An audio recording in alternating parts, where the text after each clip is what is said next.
Let's start with the consideration का part. Now, what is consideration? You all know कि sir जब अपन process start करते हैं तो ऑफर में जब एक्सेप्टेंस का पार्ट आके जुड़ता है तो इट मेक्स प्रॉमिस. प्रॉमिस में जब कंसिडरेशन का एलिमेंट आके जुड़ जाता है तो it makes agreement. And an agreement when legally enforceable या enforceable by law it becomes a contract. An agreement is said to be legally enforceable if it is having lawful object, lawful consideration, made with free consent of the parties who are competent to contract. An agreement has not been declared as a void agreement under the law. ठीक है, law के under agreement को void agreement declare नहीं किया हुआ होता है. तो सर कई बार हमने देखा है कि not every time but sometimes एक इससे भी पहले एक स्टेप आता है, that is invitation to offer. कि कई बार आप ऑफर की बजाय इनविटेशन टू ऑफर देते हैं, फिर ऑफर मिलता है, फिर एक्सेप्टेंस आता है. तो not every time but sometimes. बाकी यहां से तो हर जगह मतलब कंपल्सरी पोर्शन स्टार्ट हो ही जाता है. तो sir we have done introductory part, we have done offer and acceptance जिसमें प्रॉमिस भी कवर हो गया. Now we'll be starting with the chapter of the consideration. Consideration के बारे में अपन ने पहले बहुत कुछ पढ़ रखा है. क्या कि sir consideration is based on the premise of quid pro Q. Quid pro Q that means something in return. Something in return. ठीक है. क्या सर यदि एक्स वाई को घर दे रहा है तो उसे, या घर देने का वादा कर रहा है तो उसे बदले में समथिंग इन रिटर्न मिलना चाहिए. What something in return he must get? Sir उसे कुछ 50 लाख रुपए, 1 करोड़ रुपए जो भी है उस फाइनलाइज किया इन दोनों ने मिलके, वो मिलना चाहिए. और मिस्टर वाई यदि मिस्टर एक्स को 50 लाख रुपए दे रहे हैं तो उनको भी बदले में समथिंग इन रिटर्न मिलना चाहिए अंडर द कॉन्ट्रैक्ट. सर उनको समथिंग इन रिटर्न क्या मिल रहा है कि सर घर मिल रहा है. ठीक है. तो sir consideration is based on the premise of quid pro Q, that is both the parties, जो भी वो सामने वाले के लिए काम कर रहे हैं उनको बदले में समथिंग इन रिटर्न मिलना चाहिए. तो sir what is this? Sir Latin language में समथिंग इन रिटर्न को क्विड क्विड प्रो क्यू बोलते हैं. ठीक है. सर क्विड प्रो क्यू की जहां तक मैं बात करूं, ये एक कीवर्ड है, ये आपको याद होना चाहिए. ये कीवर्ड आपको याद होना चाहिए. ठीक है. तो कंसिडरेशन ब्रैकेट में कभी यूज करने का मौका लगे तो जरूर करना, quid pro Q something in return. चलिए ये हो गई एक बात. फिर अपन ने जब कंसिडरेशन की डेफिनेशन फर्स्ट चैप्टर में करी थी तो उसमें मैंने आपको बताया था कि सर फर्स्ट चैप्टर में अपन ने पढ़ा था कि कॉन्ट्रैक्ट जो होता है उसमें कुछ करने के लिए हो सकता है ऑफर. ऑफर जो है वो कुछ करने के लिए हो सकता है और कुछ नहीं करने के लिए ऑफर हो सकता है. कुछ करने के लिए तो पॉजिटिव ऑफर, कुछ नहीं करने के लिए तो नेगेटिव ऑफर. तो जैसा ऑफर है कुछ करने के लिए तो वैसा कंसिडरेशन मिलेगा, कुछ नहीं करने का ऑफर है तो कुछ नहीं करने का कंसिडरेशन मिलेगा. ये तो हो गई एक बात. फिर दूसरी बात अपन ने पढ़ी थी कि consideration can be given in past tense, consideration can be given in present and consideration can be given in future. कैसे? कि सर x ने y को यदि अपनी कार दी थी चलाने के लिए, ठीक है, y को वो इतनी पसंद आई, उसने बोला यार मैं तेरे से खरीदना चाहता हूं. ठीक है. तो पैसे बोल कि 2 लाख रुपए. ठीक है, डन, मेरे को भी समझ में आ गया. तो y ने उसे 2 लाख रुपए का कंसिडरेशन अभी दे दिया, पर कार तो उसको पास्ट में मिल चुकी है या नहीं मिल चुकी है. तो सर एक के लिए पास्ट कंसिडरेशन हो गया, एक के लिए प्रेजेंट हो गया. ठीक है. आपकी मदर जो है वो वेजिटेबल वेंडर से यदि भिंडी खरीदने जाती हैं, हाँ भैया भिंडी क्या भाव दी? कि भैया मैडम 100 रुपए की 2 किलो की. ठीक है 2 किलो दे दीजिए. तो 2 किलो भिंडी देता है और बदले में 100 रुपए मिलता है. कॉन्ट्रैक्ट बनाते समय ही दोनों पार्टीज को कंसिडरेशन मिल रहा है. What is the time of reference? The time of reference is making of the contract से पहले कंसिडरेशन मिला हुआ है, मेकिंग ऑफ द कॉन्ट्रैक्ट के समय कंसिडरेशन मिल रहा है, या मेकिंग ऑफ द कॉन्ट्रैक्ट के बाद में अगले महीने दोनों एक दूसरे को कंसिडरेशन देंगे. तो वो time frame of reference would be when the contract is made, उससे पहले, उसके बरोबर या उसके बाद में. तो past consideration, present consideration, future consideration. ठीक है, ठीक है सर। तो सर अब उसमें भी past consideration can also be positive past consideration और negative past consideration to do और not to do something. Present में भी यही हो सकता है और फ्यूचर में भी यही हो सकता है। ठीक है, क्या ये बात समझ में आ गई? यस सर, ये बात तो हमने पहले से ही समझी हुई थी। ठीक है सर। तो डेफिनेशन अपन ने पहले भी पढ़ी हुई और टुकड़ों में तोड़ के पढ़ोगे, यदि पार्ट्स में ब्रेक करके पढ़ोगे कंसिडरेशन की डेफिनेशन को, so it will be wonderful, समझ में ज्यादा आएगी। तो when at the desire of the promisor the promisee और any other person has done और abstained from doing something or does or abstains from doing something or promises to do or abstains from doing something, such an act or abstinence or promise is called consideration for the promise। आइए समझते हैं, एक बार वापस quickly revise करते हैं कि sir ये क्या है। when at the desire of the promiser, यानी कंसिडरेशन यदि x से y के पास में जा रहा है तो मान लो, सॉरी, यदि x ने y को कुछ प्रॉमिस किया है कि मैं तुझे अपना घर दूंगा, अगले महीने की 1 तारीख को मैं अपना घर तेरे नाम कर दूंगा।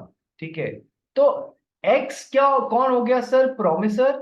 और y कौन हो गया कि सर प्रॉमिस ही हो गया, इसको प्रॉमिस किया गया। इस वाले प्रॉमिस के लिए x is the promisor and y is the promisee. ठीक है, तो अब सर अपने प्रॉमिस के लिए इसे बदले में कुछ कंसिडरेशन भी मिलना चाहिए। हाँ सर, कुछ कंसिडरेशन मिलना चाहिए।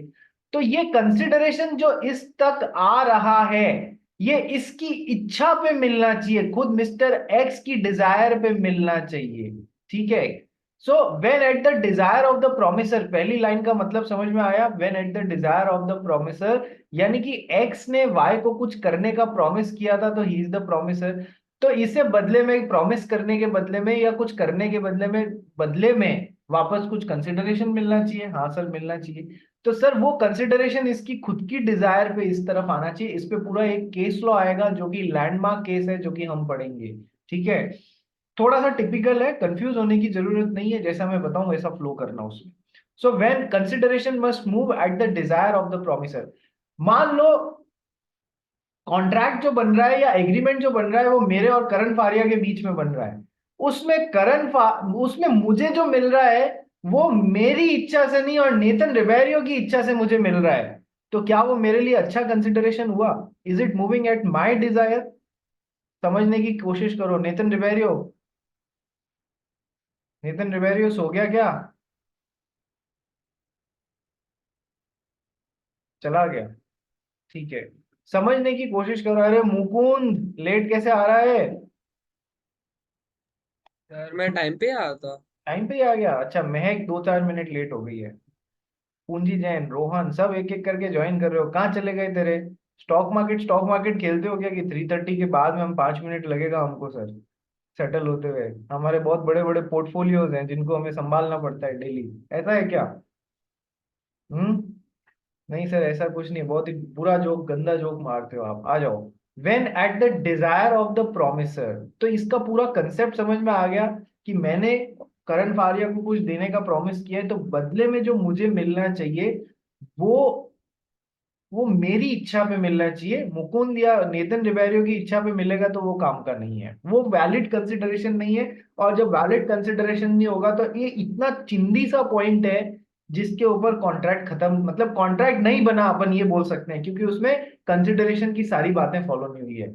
So first point, consideration must move at the desire of the promisor. उसको जो मिल रहा है वो उसकी इच्छा पे मूव होना चाहिए, किसी और की इच्छा पे मूव नहीं होना चाहिए। Second, when at the desire of the promiser the promisee or any other person, एक एक लाइन में एक एक पॉइंट निकल रहा है, याद रखो, समझो। अभी समझ लो तो आगे बस रिवीजन, 1 मिनट का रिवीजन तुम्हारा सारी हेल्प कर देगा। द प्रोमिसी और एनी अदर पर्सन। आ जाओ भैया, बहुत अच्छी चीजें समझाता हूं आपको। दो डॉक्ट्रिन्स होती हैं। What is a doctrine? What is a doctrine? ये अपन ने डॉक्ट्रिन क्या होती है, ये कंपनीज एक्ट में पढ़ा हुआ है। मुकुंद, कंपनीज एक्ट में कितनी डॉक्ट्रिन्स पढ़ी हैं?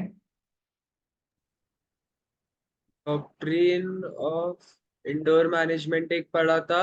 Very good. फिर डॉक्ट्रिन ऑफ अल्ट्रा वायर्स पढ़ा था। Very good. और डॉक्ट्रिन ऑफ इंडोर मैनेजमेंट से कनेक्टेड एक और है, वो कौन सी है? एक second sir. Doctrine of constructive notice. हाँ, कंस्ट्रक्टिव नोटिस। ठीक है। Doctrine of indoor management, doctrine of constructive notice and doctrine of ultra vires, ये बिल्कुल सही है, तीन अपन ने पढ़ी थी। Now what is the meaning of the word doctrine? महक बता। डॉक्ट्रिन वर्ड का मतलब एक नॉर्मल मीनिंग बता मेरे को।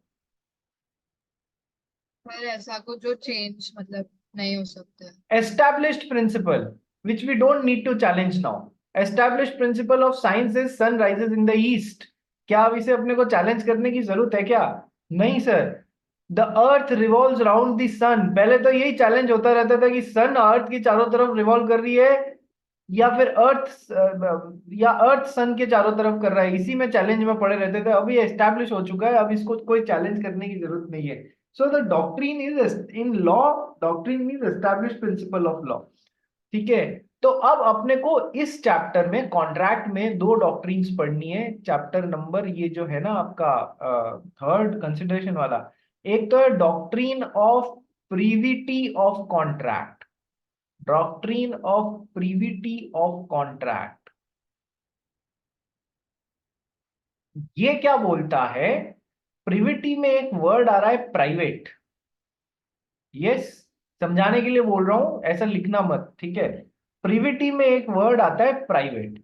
ये बोलता है कि यदि करण फारिया और मुकुंद ने कोई अपने बीच में कोई कॉन्ट्रैक्ट बनाया है, तो वो इन दोनों के बीच का रिलेशनशिप है, एक तरीके का प्राइवेट रिलेशनशिप है।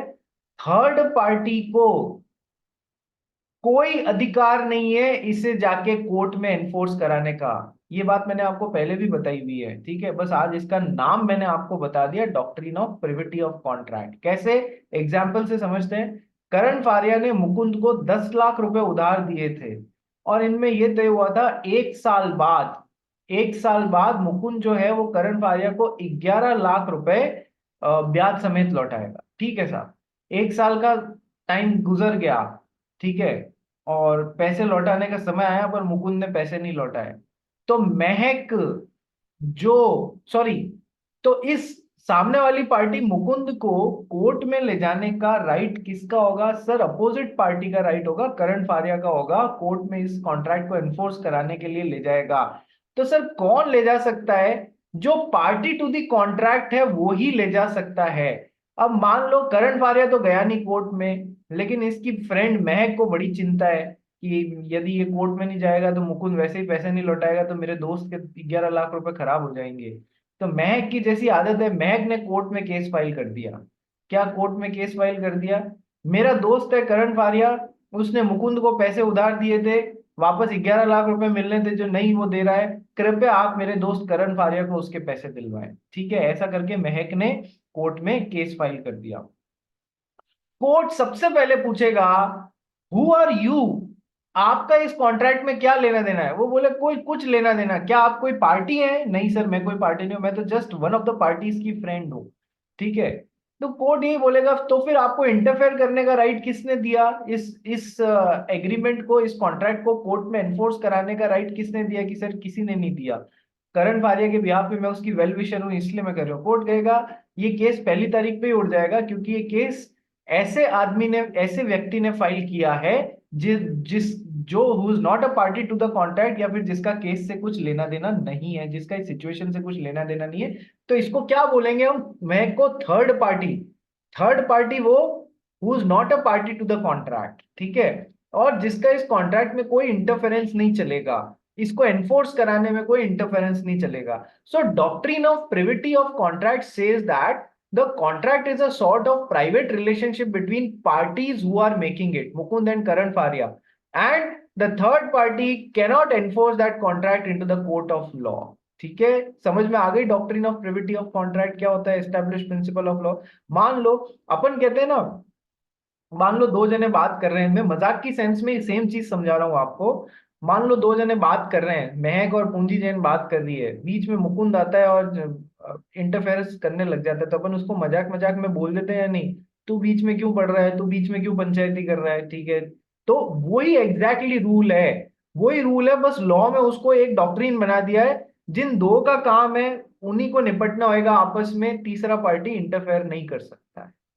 क्या ये बात समझ में आ गई? इसके एक्सेप्शंस है बेटा, जहां पर तीसरी पार्टी को अलाउ किया जाता है कई बार, ठीक है, वो हमको पढ़ने पड़ेंगे, और एग्जाम में क्वेश्चन आता है explain doctrine of privity of contract and its exceptions, जहां पर third party who is not a party to the contract, contract बनाए एक्स और वाई के बीच में, ठीक है, थर्ड पार्टी इसको एनफोर्स करा लेती है, उसको कानून में एक्सेप्शंस दिए गए इस doctrine of privity of contract का, वो हमको डिटेल में टॉपिक पढ़ना रहेगा, और इस चैप्टर में से 90% ऑफ द टाइम्स एक ना एक क्वेश्चन आता ही आता है कंसिडरेशन वाले चैप्टर में से, छोटा सा चैप्टर है और 90% टाइम्स इसमें से क्वेश्चन आता ही आता है, नंबर फेंक रहे हैं तुम्हारी तरफ, अपने को बस कैच करने हैं। मुकुंद भैया क्या हो गया, हंसी क्यों आ रही है? क्या मैंने कोई जोक क्रैक कर दिया क्या? कि सर आपके जोक पे तो वैसे भी नहीं आती है, कुछ और ही हुआ है। ठीक है, आ जाओ नेक्स्ट। तो सर ये तो हो गया doctrine of privity of contract, contract private relationship है और थर्ड पार्टी को उसको एनफोर्स कराने का कोई राइट नहीं है, हाँ इसके एक्सेप्शंस होते हैं जहां पर थर्ड पार्टी एनफोर्स करा सकती है, वो हम पढ़ेंगे। एक होता है next doctrine is doctrine of privity of consideration. क्यों पहली डॉक्ट्रिन समझाई? क्योंकि दूसरी समझानी थी रे, doctrine of privity of consideration. ये बिल्कुल ही अपोजिट है ऊपर वाली डॉक्ट्रिन से, ये ऊपर वाली डॉक्ट्रिन से बिल्कुल ही अपोजिट है। क्या बोलती है कि सर, क्या बोलती है नमित? सर मेरा ज्वाइन ही नहीं हो पा रहा था। मैं घर पे आया 3:35 को, बट तब से मेरा ज्वाइन ही नहीं हो रहा था। अब भी जाके ज्वाइन हुआ है, कब से लोडिंग पे अटका था सर। चलो ध्यान दो, पिछला जो बच गया है वो रिकॉर्डिंग से कवर कर लेना, नमित छोड़ना मत, इंपॉर्टेंट। Yes sir. ठीक है, doctrine of privity of consideration बिल्कुल ही अपोजिट है इसके। क्या बोलता है कि कॉन्ट्रैक्ट भले ही दो लोगों के बीच में रिलेशनशिप है और थर्ड पार्टी उसको कोर्ट में एनफोर्स भले ही नहीं करा सकती, ये तो यहां वाला पार्ट हो गया। अब ये वाला पार्ट समझो, लेकिन as far as giving of consideration is concern, as far as giving of consideration is concern, वो किसी भी पार्टी के बिहाफ पे थर्ड पार्टी सप्लाई कर सकती है अपोजिट पार्टी को, और वो वैलिड कंसिडरेशन होगा यदि उसने इसकी बजाय इससे एक्सेप्ट कर लिया तो। कैसे, आओ समझते हैं। सेम एग्जांपल लेते हैं, पूंजी जैन है और हमारा मीत है। पूंजी जैन लेटे लेटे पढ़ने की क्या आदत हो गई है भाई, सीधी बैठ के पढ़ो ना, ठीक है, अच्छे से सीधे बैठ के पढ़ो। सर हमारे नींद का टाइम है, हाँ एक तो आप ऐसे ऐसे टाइम पे बैठते हो, ऊपर से आप हम ही को दोष देते हो, ठीक है, मीत भी बेचारा आंखें मसल रहा है भाई, यार क्या लोग हो यार तुम लोग। आ जाओ, पूंजी जैन जो है उसने मीत को 10 लाख रुपए उधार दिए, और तय हुआ 1 साल बाद 11 लाख रुपए मीत वापस ब्याज समेत देगा, 10% ब्याज के साथ में, ठीक है सर। साल बीत गया, होना वही था जो होता है, मीत ने पैसे नहीं चुकाए, ठीक है, मीत ने पैसे नहीं चुकाए, तो अब उसके यारों का यार जो है नमित आया सामने, ठीक है, नमित ने बोला क्या पैसे नहीं चुका है, तो पूंजी इस पे केस डाल रही थी, तो नमित ने कहा इसके बिहाफ पे मैं आपको 10 लाख रुपए दे देता हूं, इसके बिहाफ पे मैं आपको, मीत के बिहाफ पे मैं, इस कंसिडरेशन इससे आना चाहिए था, मैं दे देता हूं, कोई बात नहीं। पूंजी जी ने कहा मुझे कोई प्रॉब्लम नहीं है, मुझे तो अपने पैसे से मतलब है, चाहे मीत से आए चाहे मीत के दोस्त नमित से आए, मुझे कोई प्रॉब्लम नहीं है, ठीक है। इसने एक्सेप्ट भी कर लिया उस कंसिडरेशन को फ्रॉम अ थर्ड पार्टी, तो it will be considered as a valid consideration under the contract, बिल्कुल सही कंसिडरेशन माना जाएगा, ठीक है। तो कहने का मतलब क्या है कि भले ही ये थर्ड पार्टी कोर्ट में मतलब इस कॉन्ट्रैक्ट को एनफोर्स नहीं करा सकती as per doctrine of privity of contract, लेकिन यदि कॉन्ट्रैक्ट के अंडर कंसिडरेशन देने की बात है, वो किसी भी पार्टी के बिहाफ पे थर्ड पार्टी वैलिडली सामने वाली पार्टी को सप्लाई कर सकती है, इसमें कोई दिक्कत नहीं है। This is doctrine of privity of consideration. समझ में आया? दोनों डॉक्ट्रिन्स दोनों अपोजिट है। एक बोलता है एनफोर्स नहीं करा सकती, दूसरी बोलता है कंसिडरेशन जरूर दे सकती है। ठीक है, वो वैलिड कंसिडरेशन होगा यदि पूंजी ने इसकी वजह इससे एक्सेप्ट कर लिया, और वो करेगी, कारण है उसका पैसा आ रहा है ना यार, वो पागल थोड़ी है जो नहीं करेगी, जनरली कर ही लेते हैं लोग। ठीक है, तो वो वैलिड कंसिडरेशन होगा। ठीक है, समझ में आ गई दोनों डॉक्ट्रिन्स? तो अब सेकंड डॉक्ट्रिन का तुम्हारे कंसिडरेशन की डेफिनेशन से संबंध है। सेकंड डॉक्ट्रिन का तुम्हारे कंसिडरेशन की डेफिनेशन से संबंध है। क्या बोलती है second doctrine? Doctrine of privity of consideration says that consideration can be given by either a party to the contract or any other person on his behalf। बोल रही है या नहीं बोल रही है? यस सर, कोई भी पार्टी कंसिडरेशन वैलिडली दे सकती है। नमित इतना अमीर समझ रहा है क्या? हाँ सच्ची में 11 लाख रुपए दे देगा मीत के बिहाफ पे। सर वो तो कभी सिचुएशन होगी उस समय पता पड़ेगा, अभी से मैं क्या ही बोलूं। तो आ जाओ, आ जाओ। देखो सेकंड पॉइंट पर इतना सारा समझाया पिछले 10 मिनट से, क्यों? क्योंकि ये सेकंड लाइन समझानी थी। When at the desire of the promisor, तो पहला पॉइंट आ गया, consideration must move at the desire of the promisor. The promisee और एनी अदर पर्सन, ये एनी अदर पर्सन नमित है, जो कि मीत के बिहाफ पे कंसिडरेशन दे रहा है। वो प्रोमिसी भी यानी मीत भी दे सकता है, और एनी अदर पर्सन यानी कि उसके बिहाफ पे नमित भी दे सकता है कंसिडरेशन। समझ में आ गया? Doctrine of privity of consideration कहां से आ रहा है? यस सर, समझ में आ गया। इतना समझाने के बाद में आ जाना चाहिए। ठीक है, नेतन रिवेरियो, रोहन, नीव, समझ में आ गया सबको? हाँ सर। हाँ सर, चलिए। So when at the desire of the promisor, the promisee और एनी अदर पर्सन, ठीक है सर, हैज डन और एब्सटेन्ड फ्रॉम डूइंग। डन का मतलब होता है पास्ट टेंस, और एब्सटेन्ड फ्रॉम डूइंग ये भी पास्ट टेंस, यानी पास्ट कंसिडरेशन कैन बी, ये पहला पॉइंट हो जाएगा, past consideration can be present, consideration can B future consideration. ठीक है, पास्ट में भी कुछ करने के लिए या कुछ नहीं करने के लिए, जैसा भी था वैसा कंसिडरेशन दिया गया है। प्रेजेंट में डज और एब्सटेन्स फ्रॉम डूइंग, प्रेजेंट में भी कुछ करने के लिए कुछ नहीं करने के लिए, और प्रोमिसेस टू डू और एब्सटेन्स फ्रॉम डूइंग समथिंग, यानी फ्यूचर टेंस की अगले महीने की 1 तारीख को मैं कार दूंगा और अगले महीने की 1 तारीख को आप मुझे 10 लाख रुपए दे देना, तो यानी promises to do, future consideration. या फिर कुछ भविष्य में नहीं करने का वादा करता है, abstains from doing something, then such act or abstinence or promise is called consideration for the promise। यहां से यहां जो गया है उसके लिए बदले में consideration बोला जाता है। तो क्या हो गया? अब तो तुमको याद होनी चाहिए definition. when at the desire of the promiser, consideration must move at the desire of the promiser, the promisee or any other person, promisee or any other person has done or abstained from doing, does or abstains from doing, promises to do or abstains from doing something, then such act or abstinence or promise is called consideration for the promise। Simple है, समझने की देर है, अब याद हो जानी चाहिए, क्योंकि कंसिडरेशन की डेफिनेशन पे डायरेक्ट क्वेश्चन पूछे हुए बहुत टाइम हो चुका है, क्या पता तुम्हारे एग्जाम में पूछ ली जाए, इसलिए याद, कंसेप्ट समझा दिया, अब याद होनी चाहिए। आइए पढ़ना स्टार्ट करते हैं। ठीक है, डेफिनेशन समझा दिया, हाँ केस लॉ भी आएगा, चलिए पढ़ना स्टार्ट करते हैं। मीनिंग ऑफ कंसिडरेशन पढ़ भाई। Consideration consists of promises or performances that the parties to a contract exchange with each other. Promises, consideration consists of either promises or performances that the parties exchange with each other। कैसे sir?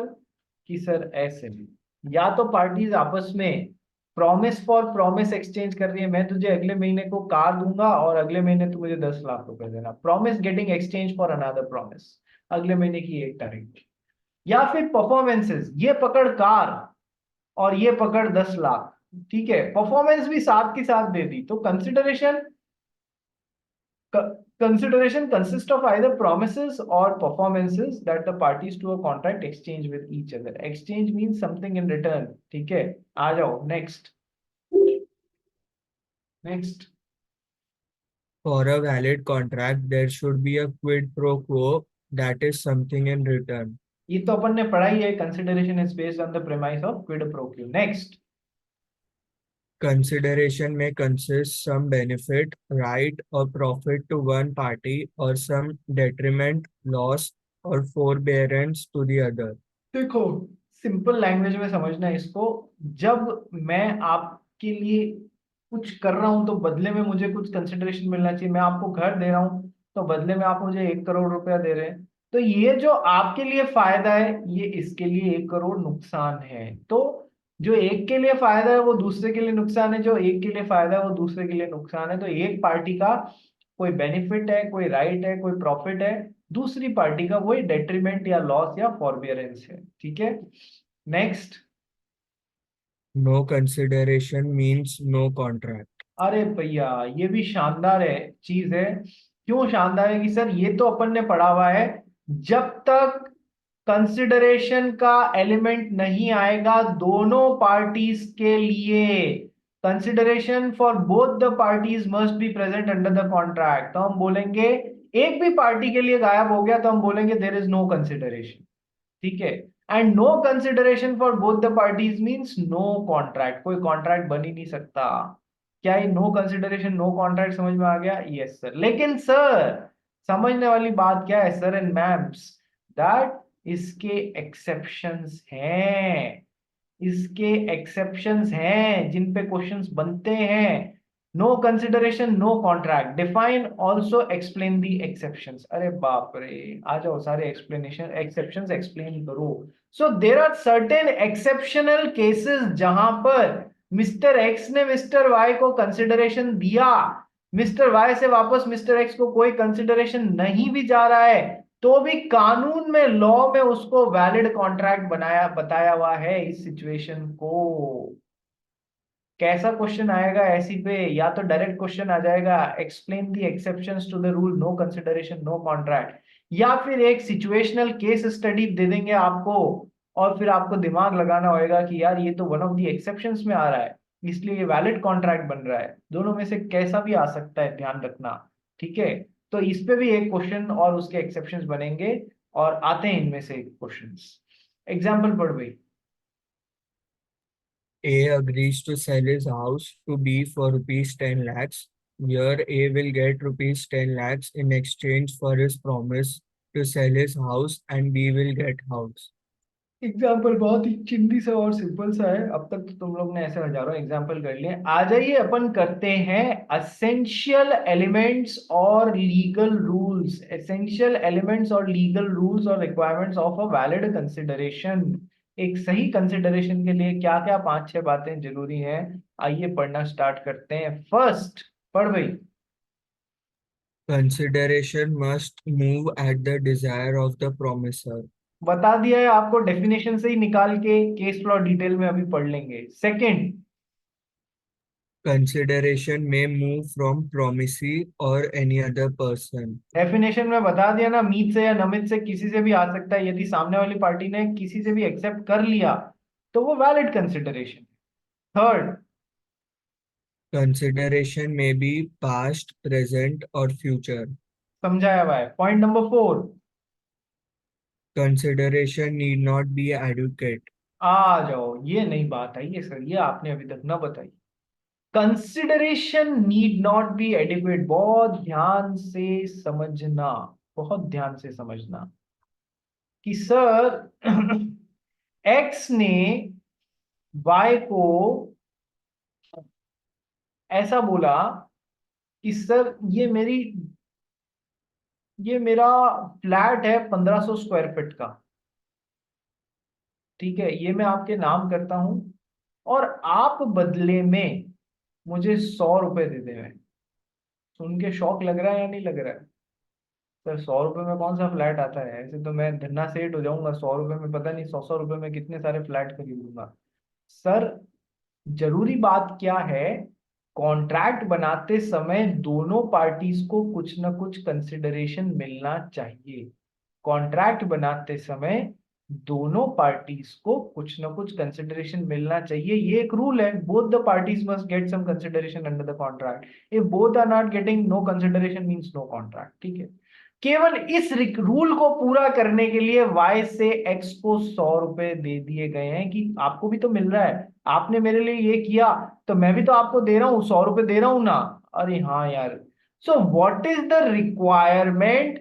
The main requirement is both the parties must get some consideration under the contract. That means element of consideration for both the parties is important to make the contract, number one.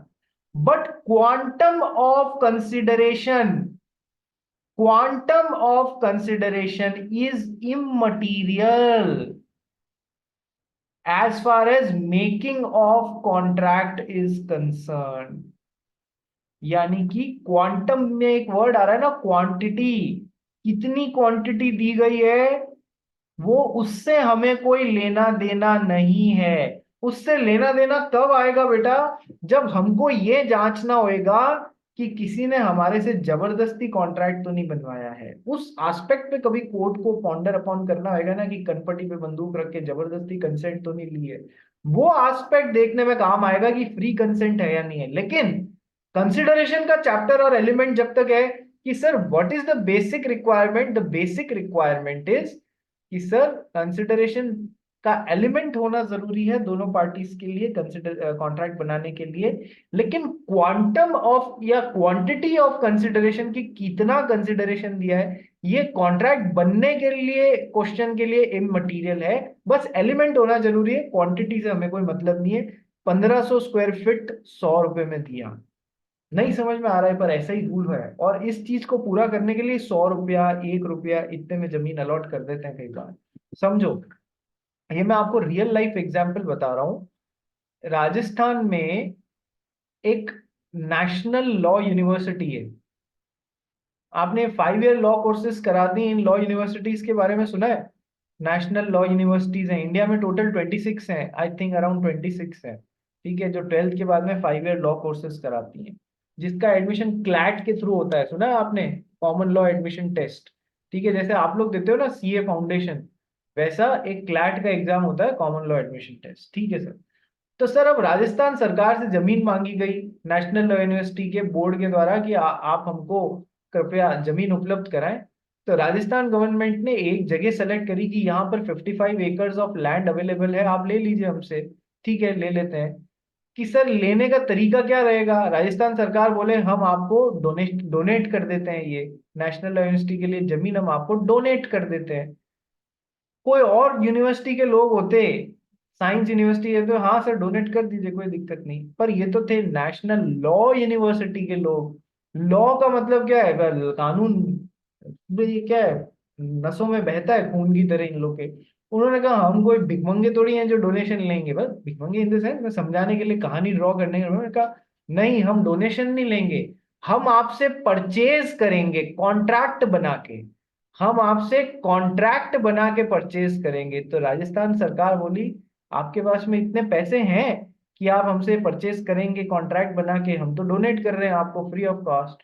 उन्होंने कहा भाई contract act बोलता है कि दोनों parties के बीच में यदि कोई कॉन्ट्रैक्ट बन रहा है तो उसमें दोनों पार्टीज के लिए कंसिडरेशन होना जरूरी है, एलिमेंट होना जरूरी है। क्वांटम कितना ये इममटीरियल है। तो आप हमको 55 एकड़ जमीन देना, हम आपको 1 रुपया देंगे, हम खरीदेंगे, हम डोनेशन में नहीं लेंगे, हम इसको खरीदेंगे।